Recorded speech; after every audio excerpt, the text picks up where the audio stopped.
All right, what up, y'all? This is the very beginning of how to do screen printing, how to print your own t-shirts the super ghetto ratchet way with me, Mr. Smith. So the first step is these things are called stretcher bars. They are pretty freaking cheap. People usually use them for stretching canvas and making paintings. So you can find this at any like art supply store or anywhere online, Amazon, anything like that. And the corners are a little bit unique here, but they fit together like puzzle pieces, and then you just kind of line them up like that and wiggle them together like that. The dimensions I'm doing today are 14 by 14. You can really create anything larger. I wouldn't really go too much smaller than this though. It's gonna be very difficult to use if it's much smaller than this. Anyway, at this stage, the corners, you can see there's still like some space going on in there. So I like to visit a door frame. Now I'm a pretty tall guy, so I like to go up in the corner of the door frame like this. You just kind of tap it around, but you can do the same exact thing at the bottom of the door frame too, if you are a little bit more on the short side. And this just gets rid of that extra space in all the corners so that it's nice and got some nice 90-degree angles. You know, we don't want it to be all wobbly here. Anyway, the next thing you do is the staple gun. Now this is a very nice brand name staple gun. You can find a super cheap one. You can even find one on like secondhand on Facebook Marketplace or Craigslist or something like that too. If you can drive, or if your parents are willing to drive you somewhere. And we just put one staple into each corner here. That way we know they're not moving anywhere.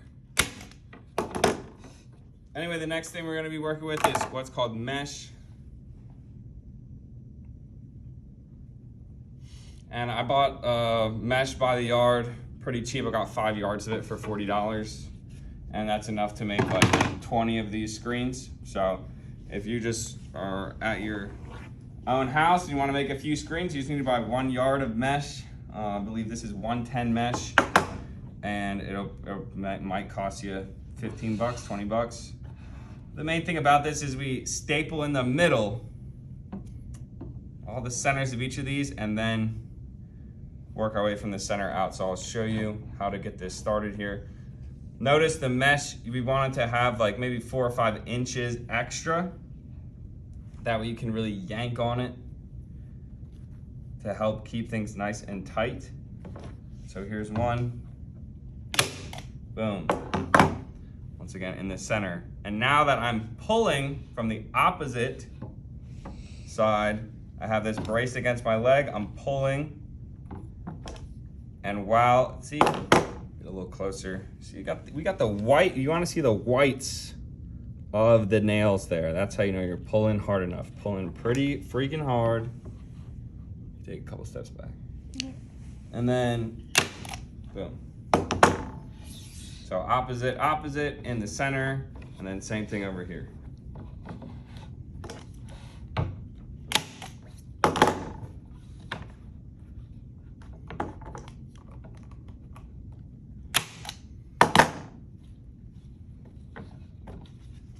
So I got it in the center at each stretcher bar. And after this, the way you want to work around it is by adding a staple right next to it, just to the left. And then once again, every time before I add a staple, I'm pulling it pretty hard. And boom, one to the right. Now I got 3 on this stretcher bar, so I go to the opposite side. One on the left, one on the right. Boom, same thing over here. And pretty much just working around like that. And one thing you want to keep in mind, you want to go slow, you want to do a really awesome job with this because you're stuck with this screen for the whole rest of the process. So if you rush through this and you know, you spread the staples out too far and it's not tight enough, it's gonna be horrible to work with. So you can put the phone in the tape now. So for this next part, just going to show you how you would stretch this with a partner.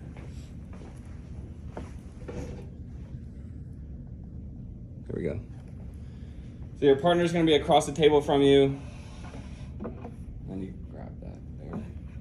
And then you wanna have this, yeah, brace up against your body like that. Yep, and then I'm going right here.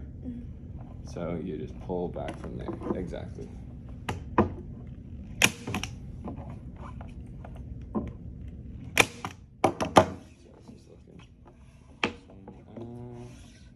Yeah, we do this one next. Yeah, you want to be pulling pretty hard. Nice.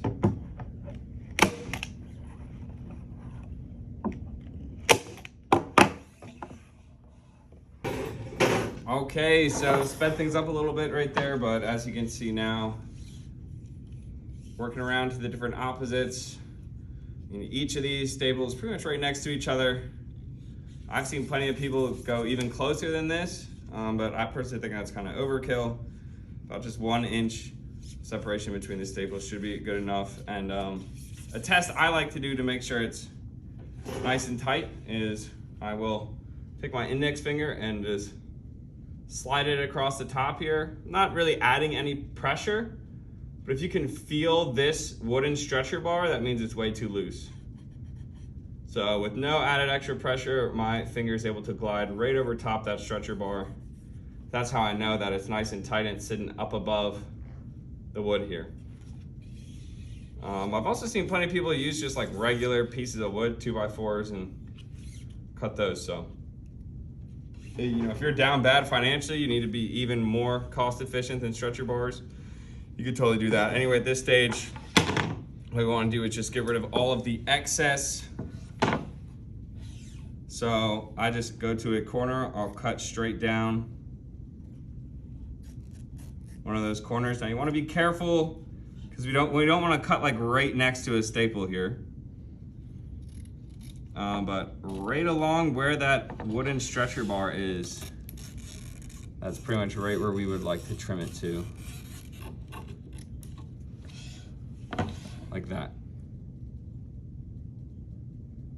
So you just want to do that to all 4 sides.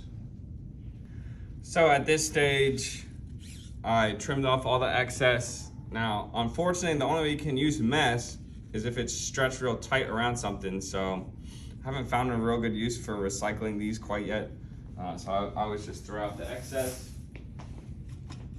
And then for the corners here, you just want to fold it over on one side.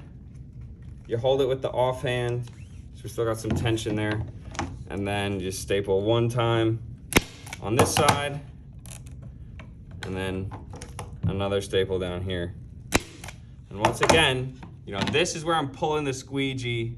This is where I'm scoop coating. I need to have access to everything back here. So if that corner is kind of encroaching on that space a bit, then we're trimming that off as well. So just showing the corners again here.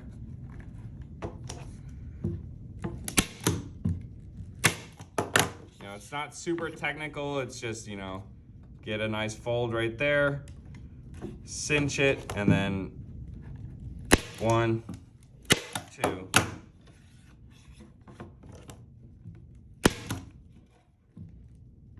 But the main thing at this stage is definitely doing a nice job of trimming off any excess mesh.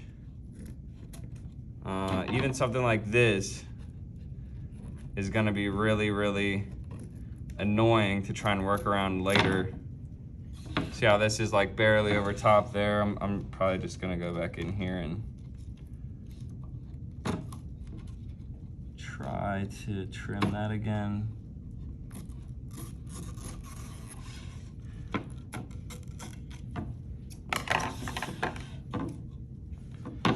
So yeah, man, do not skip out on this step. that's like a really big piece of advice I have for screen printing, and honestly like any artistic process in general. As soon as you start putting together a surface, as soon as you start stretching a canvas, stretching a screen, taping down some water for a watercolor, you gotta slow the roll, gotta be real meticulous, and just pay attention to the details, because a lot of times if you skip over something or rush through something, it will come back to bite you, and it'll make the artwork not as good. It'll always end up affecting the artwork negatively. So just be patient, and boom.